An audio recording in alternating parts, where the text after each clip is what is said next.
Good morning. Happy Wednesday. Happy Wednesday. This is the 18th day of May, and this is the 8th episode of season 4 of the Be Your Own Hero show. Hero is an acronym. It means helping everyone reaps optimism. In other words, helping others helps you. It's a reciprocal action. I'm your host. I'm Sekouwrites. I'm a professional creative. I'm an author and a speaker, and I am the creator of the Hero Ministry movement. And that's my effort to uplift and inspire people in general, and specifically the unhoused community. Join me here Monday through Friday, where I'm talking about my journey of becoming my own financial hero. The time is 8:45 Central, 9:45 a.m. Eastern, and 7:45 a.m. Mountain.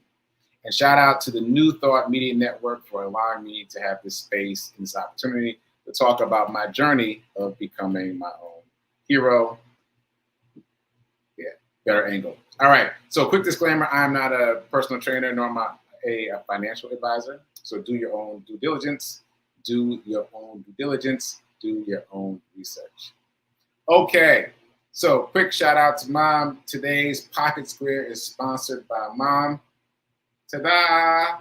It's a cool day, so I got to put on the hoodie and the jacket again today because it's kind of cool today. So I'm not combusting right now. I'm very comfortable. So that said, let's get into this show. So run streak. Let's start there. Run streak. I am on day 352 of my run streak of the Sekou Hero charity run. I got to get used to saying the whole thing. This is day 352 of the Sekou Hero charity run. And the run report is up on all the social media, so check it out. I'm not going to play that today. I'm going to play something else, but check it out. It's up and available.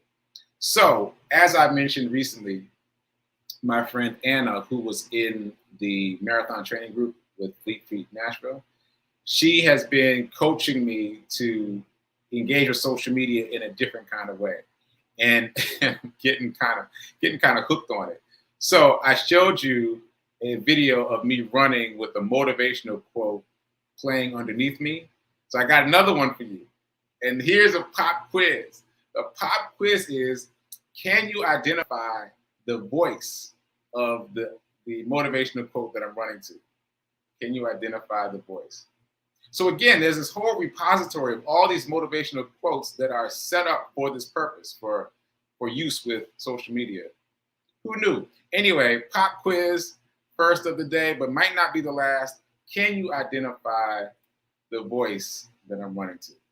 So as I put this up, I'm going to just get set up here.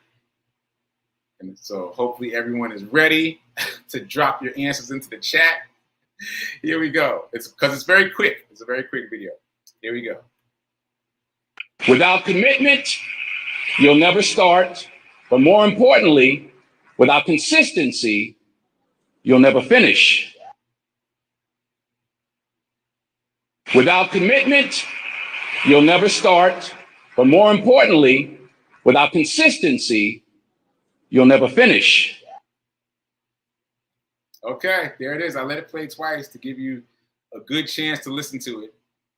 It's a voice that many of us know. And I don't want to say any more than that because then I'll give it away. But drop your answer in the chat. And while you're thinking about that, let me say what's up to the people in the chat. Well, to the Hero Nation. We have been dubbed the Hero Nation by Demetrius Short, who is the creator of Brown Boys Read. So shout out to Nan. Shout out to Gladys. Shout out to Margaretta. Shout out to Linda. Okay, I don't see any guesses yet for who that voice was. I'm going to keep moving. I'm not giving up on you guys yet. I think you can get it. All right, so moving on, and we'll circle back to that. Okay, so I already said this was day 352. The run report is up and available on social media. Guess what? Guess what? The GoFundMe for Brown Boys Read has been reopened. What? Yeah, right. So as you know, if you've been watching the show, the most recent Hero Nation effort of the Hero charity run was to give money to Brown Boys Read. And we gave $1,000 thanks to your support to Brown Boys Read on Sunday. And so they're very excited about it. But now there's still energy happening. Anna, who I mentioned a few minutes ago in today's episode, has a huge following. And so her post about me from a couple weeks ago is still gaining momentum. And apparently there's still people coming over from her social media trying to find how to donate. So I got an email yesterday, Do you know how industrious this person had to be to find my email address? Anyway, she sent me an email. Shout out to Norma. Norma found my email address, emailed me and said, hey, I want to donate and I can't figure out how. She couldn't figure out how because I'd already taken down the link because we'd already made the donation. But as of last night and this morning, the link is live again because I never technically clicked the button that said this GoFundMe is over. So it's still live. I just had taken it down. So I put it back up and the GoFundMe is still going. And the funny thing is, if you remember, tomorrow was actually my deadline. My original deadline for funding Brown Boys Read was tomorrow. So it's right on time. So I'm just going to let it run through the rest of the month. I'm going to let it run through day 365, which is the end of the month. And then we'll see what happens. We'll be in the overflow from now until then. All right. So shout out to Norma for encouraging me to reopen the funding for Brown Boys Read. I got to change my layout. What's my layout? There we go. Got my layout right. Okay. So yeah, man, that was really cool, right? Hero Nation. Yeah, I did not come up with that, but I love it, so I'm keeping it. Thanks, Margaretta. Yeah, it's very exciting that people are still interested, still finding out about the charity run and still interested in giving. So big news. All right, moving on. Dice roll challenge. All right, so I've been keeping track of the numbers so that people can, kind of add it up for the week. So we got $2 for Monday and $4 for Tuesday. And now for Wednesday, drum roll, 4, another 4. So 2, 4, and 4. I'm making a note so I won't forget. What's up, Rev Mel? What's popping? Rev Mel's back here in the green room with me hanging out. What's happening? How you doing?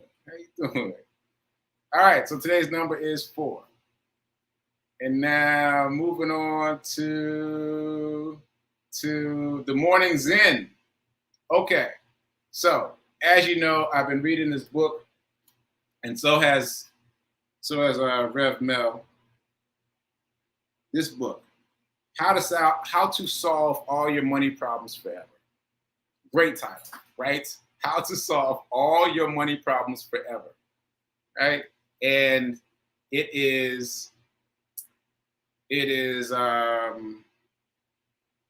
do I want to say?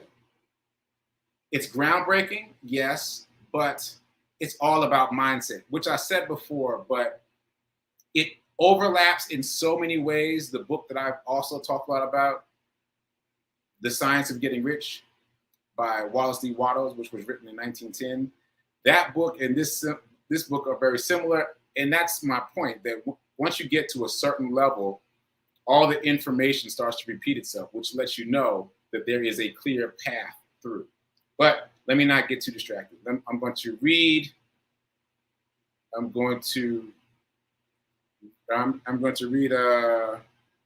this passage from the book. So it's from the book, but it's a quote by Paramahansa Yogananda, by a yogi. Right, here's the quote.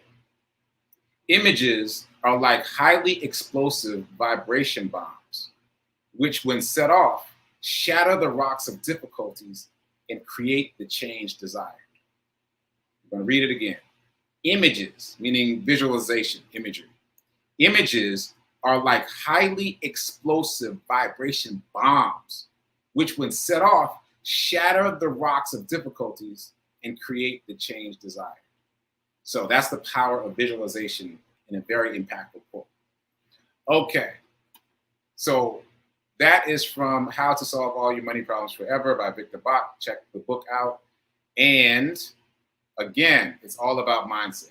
So jumping right from that into the affirmation, if I can find it. Let's do the affirmation. And I still don't see any guesses about who that voice was. You don't know who that voice was? It was so obvious to me. I know you know. I'm not going to tell you yet. I'm going to wait till the end of the show. All right, so here's our affirmation. I am so happy and grateful to be a multi-millionaire in every area of my life. And we're going to do it again with feeling and emphasis. The idea is to create the feeling tone that lets you really feel it in your bones, because that's what makes it real. So here we go, second time. I am so happy and grateful to be a multi-millionaire in every area of my life. Ashe. Okay. Moving on. Still no guesses, but moving on. All right. So, reminder, as usual, if you only spend, you'll what? Stay poor. If you only save, what'll happen? You'll stay middle class. If you want to change your financial circumstances, you must invest. It's not optional. You must invest. Okay, so that said, let's get into it. Let's get into it. I want to talk about Magic Johnson again. I want to keep talking about Magic Johnson. I'm going to play the video again in case anyone missed it. Oh, wait, is there a guess in it? Is there a guess? Nope, still no guesses. Still no guesses in the chat. All right, so I'm going to play the video that I played yesterday in case anybody missed it. And then we're going to talk about it. You tell me what stood out for you this time.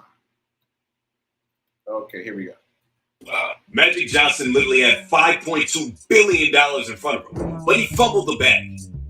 It's 1979. Every shoe company wanted a piece of the young Magic, and he had it narrowed down to two: Converse or Nike. Converse offered Magic $100K per year. Nike, on the other hand, couldn't match that number. So they offered him $1 for every pair of shoes sold, and they packaged it with $100,000 in Nike stocks. But for someone who wasn't into stocks, Magic went with the cash and signed with Converse. It made sense at the time, but HBO show's Winning Time estimated that those Nike stocks are now worth a whopping $5.2 billion. Magic did well for himself anyway, but still. I would have been a trillionaire by now. You think about in 1979, getting that stock then, and what it's worth today. Yikes! So that kills me every single time I think about it. Okay, so some of you are seeing that for the second time. Some of you are seeing it for the first time. Here's my question. Aside from who was the motivational speaker in my video earlier, that's question number one, pop quiz number one.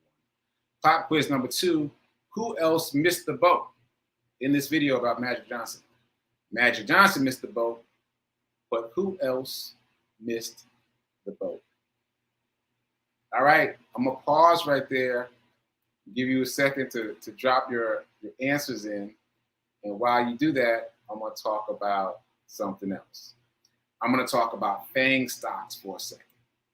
So the other day, earlier this week, I got a notification that I got a 23-cent dividend payment from Apple, right, in my Cash App account.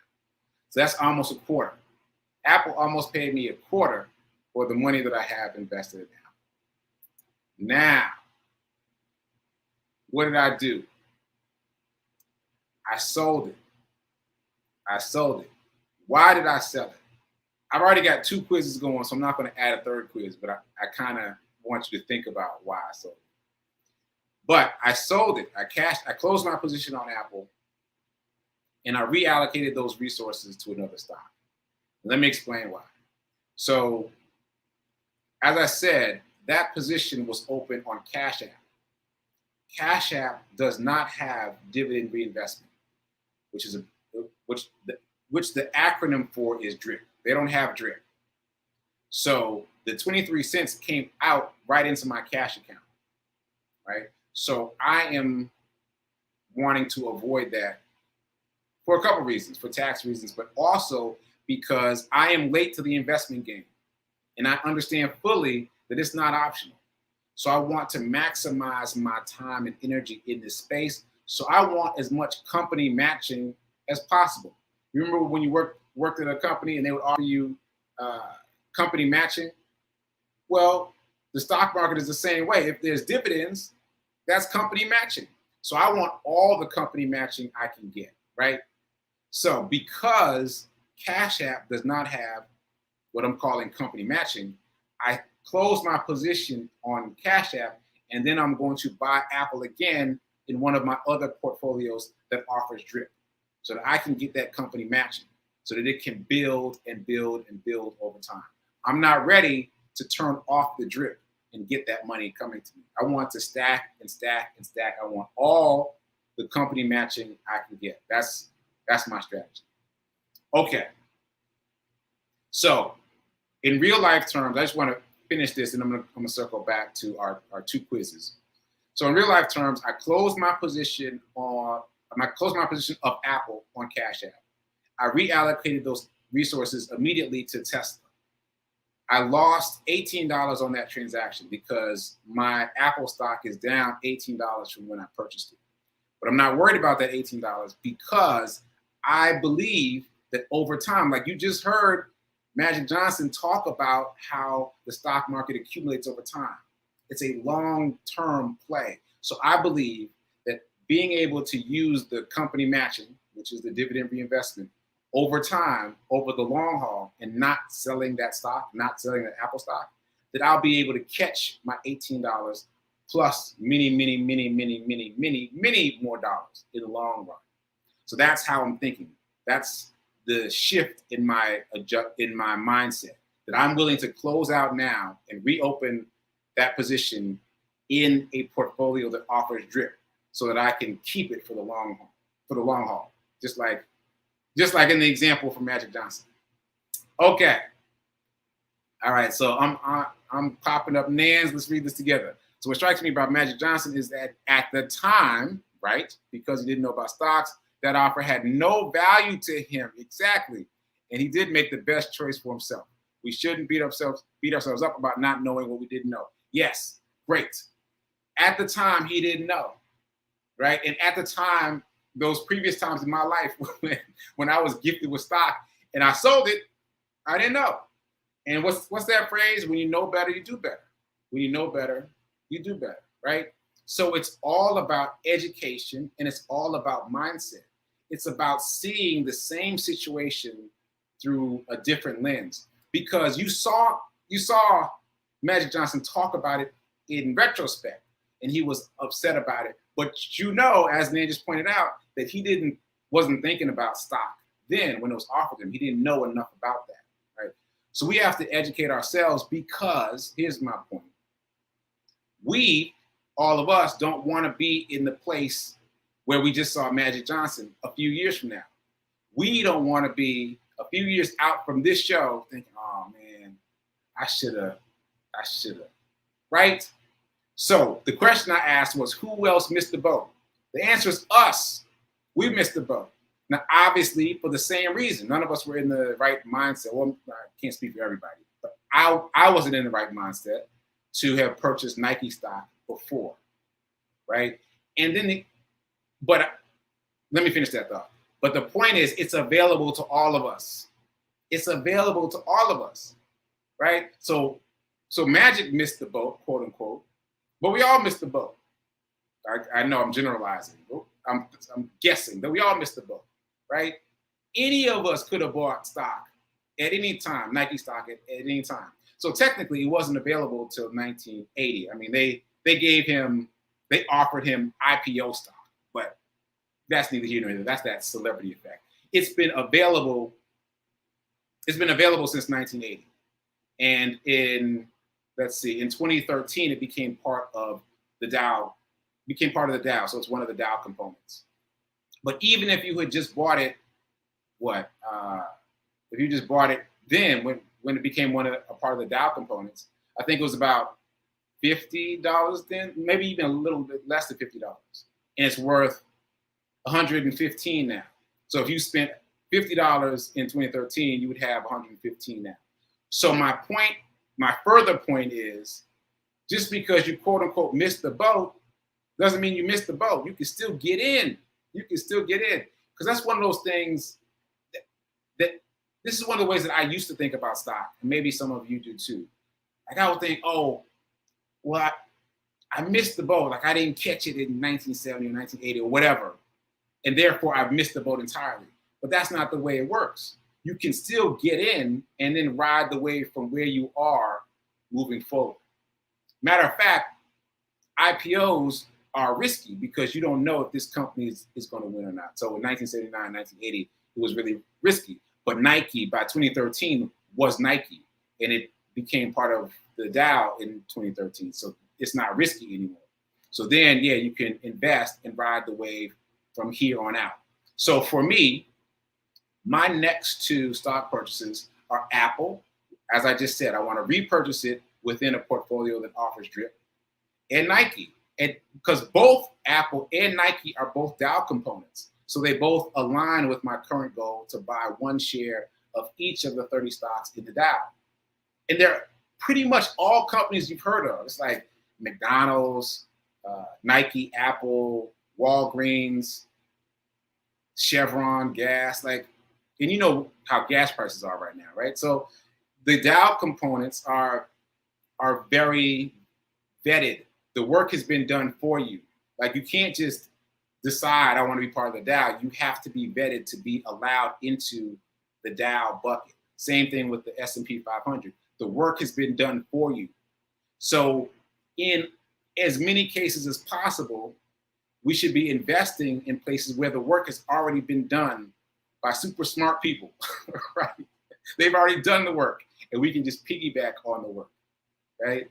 So be clear about what's speculative in your portfolio. For those of you who are investing, who've taken the plunge, who've started to play around, be clear about where the work has already been done for you versus where you're being speculative. And you want to have as much as possible in those areas where the work has been done for you. S&P 500, Dow, like NASDAQ, like places like that where, or ETFs. Oh, do I have time to tell the story? I think I do. Okay, separate but related. The theme is, there's a couple themes I got going on right now. First theme is it's not too late. Like get rid of that cognitive bias. Don't think that because you didn't buy in way back when that you can't buy in now. You can still buy in now, right? Also, the longer you leave it in, the better the outcome. Like it's a long-term play, which I don't see depicted in movies and TV much. It seems like the stock market moves very quickly. That is trading. That is not investing. Investing in the stock market seems to be a long play. Trading is really fast, but that's a whole other animal, right? And so, oh wait, what was I was starting to say something. Oh, about the Dow, right? I think so. So for me, I'm invested. I'm going to acquire a share of Apple and a share of Nike because they're part of my plan to acquire all the 30 shares of all the 30 stocks of the Dow, because I think that's a strong position. And over time, those positions will grow and grow and grow. So it's a long-term play. It's not too late for any of us to do that because it's available to all of us. And I had a third point, and I can't find it anymore. Oh, and there's my alarm telling me to wrap it up. Wait, let me see if it's in my notes. Oh, well, I am creating something called Magic Johnson theory.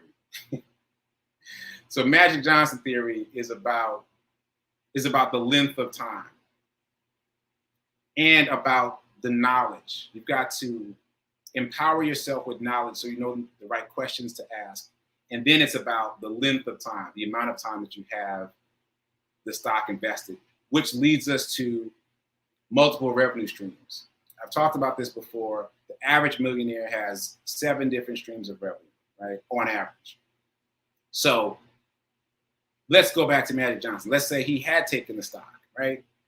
He's got his basketball salary, his basketball income to use and utilize so that he doesn't need to touch the stock. He doesn't have to raid the cookie jar for bills. He can just leave it and let it grow and grow and grow over time. So that takes us back to us having multiple streams of income. Like we can buy into, let's say Nike or any publicly traded share, right? But let's say Nike, and then leave it there because we're using our other streams of income to take care of our bills, of those other things that we need to pay for. And that's the trick. Like if you don't have enough regular income, you're going to raid the cookie jar. And when you raid the cookie jar, you have to reset. Now, I just told you that I made the choice to reset on Apple because I think that getting the company matching is going to serve me better in the long run, right? And also I want to catch up with Rev Mel and get a full share of Tesla. I believe in Tesla. I've been in Tesla vehicles, and having spent a lot of my career in the car industry, I believe that they are going to continue to win. Oh, and this here's the thing I forgot and I just remembered. So in terms of getting in too late, if it's a growth company, if it's a growth stock like FANG, so Facebook, I'm going to skip Apple. It's usually Facebook, Apple, Amazon, Netflix, Google, right? FANG.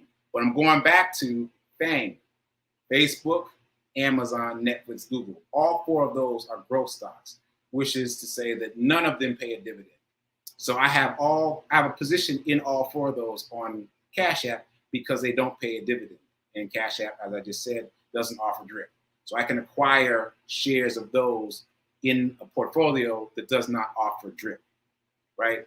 But anyway, once a company gets to a certain size, then they start to pay dividends. Like they'll say, all right, I think we've reached our maximum growth potential and now we'll start paying dividends. Facebook is having this conversation now. They're trying to decide if they've gotten so big that they need to start paying dividends. So what's my point? My point is, it's not too late. As long as you're riding the coattails of smart people who've already done the work for you, it's not too late. Get in on the positions and the assets that have already been vetted, where the work has already been done. Yeah. So I have a story that I don't think I have time to tell, but I'm going to start it. I'm going to start it. So I have been a big proponent of cryptocurrency here in this space, right? Well, what occurred to me is what I just said, that I need to be riding coattails instead of trying to figure out who's going to win. Because just like the dot-com bubble in the 90s, where, here's my example, where you would have thought that Yahoo was going to win the search war, you would have been wrong because Google ended up winning the search war, right? So in that sense, I have shifted my investment into cryptocurrency into smart people who have already done the work. So I started buying into Cathie Wood. Cathie Wood, I'll explain tomorrow. I've already talked about her a little bit, but we'll pick up from there tomorrow because that was just enough of time. Like I don't want to go over time. So right now it's time for prayer time. And then at 10:30, it's time for Sit with Rev Melissa. Rev Melissa was telling me something in the background, so I'm not sure what exactly she was saying about her show. So we'll find out together. But I will see you here tomorrow where we'll pick up talking about Cathie Wood and might talk a little bit more about Magic Johnson. I can't believe nobody guessed whose voice that was. All right, I might play that video again tomorrow. I know you know. I'll give you a hint. It's a famous actor. That's the hint for tomorrow, and maybe you'll have it by then. All right, so until tomorrow, keep doing. Be a hero. Be your own financial hero. And remember that now is better than perfect in terms of investing. So go invest today. Later.